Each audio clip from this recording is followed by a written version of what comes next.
नमस्कार दोस्तों, मैं सांत्वना पांडे, आप सभी का मेरे चैनल पर स्वागत है। तो दोस्तों, आज मैं आपके लिए एक बहुत ही प्यारा गंगा मैया का भजन लेके आई हूँ। एक बार जरूर सुनिएगा, आनंद आएगा। कि हमका गंगा कैला हरिया बड़ा नीक लागेला, कि हमका गंगा कैला हरिया बड़ा नीक लागेला, हो बड़ा नीक लागेला, हो बड़ा नीक लागेला।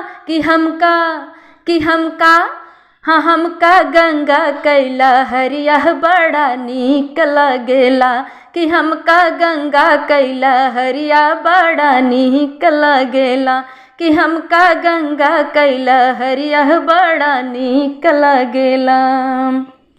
एक ओरी यमुना का श्याम रंग पनिया, श्वेत बरन बहे गंगा महरनिया। एक ओरी यमुना का श्याम रंग पनिया, श्वेत बरन बहे गंगा महरनिया। बहे लत्रिधार छवि बरसे चारे ओरिया नीक लागेला, बहे लत्रिधार छवि बरसे चारे ओरिया नीक लागेला। कि हमका गंगा कैला हरिया बड़ा नीक लागेला, कि हमका गंगा कैला हरिया बड़ा नीक लागेला। एक महीना उठ कुटिया बनाए के, गंगा में नहाबे उठे भोरही में जाए के। एक महीना वही कुटिया बनाए के, गंगा में नहाबे उठी भोरही में जाए के।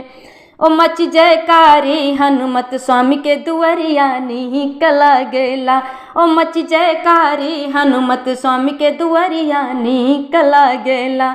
कि हमका गंगा कैला हरिया बड़ा नीक लागेला, कि हमका गंगा कैला हरिया बड़ा नीक लागेला। गंगा मैया कैदा हम पे दाया की नजरिया, पार लगाओ भव से हमारी नवरिया। गंगा मैया कैदा हम पे दाया की नजरिया, पार लगाओ भव से हमारी नवरिया। कि तोह का चढ़ाऊ बाय माला फूल पियरिया नीक लागेला, कि तोह का चढ़ाऊ बाय माला फूल और पियरिया नीक लागेला। कि हमका गंगा कैला हरिया बड़ा नीक लागेला, कि हमका गंगा कैला हरिया बड़ा नीक लागेला, हो बड़ा नीक लागेला, हाँ बड़ा नीक लागेला। कि हमका गंगा कैला हरिया बड़ा नीक लागेला, कि हमका गंगा कैला हरिया बड़ा नीक लागेला। कि हमका गंगा कैला हरिया बड़ा नीक लागेला।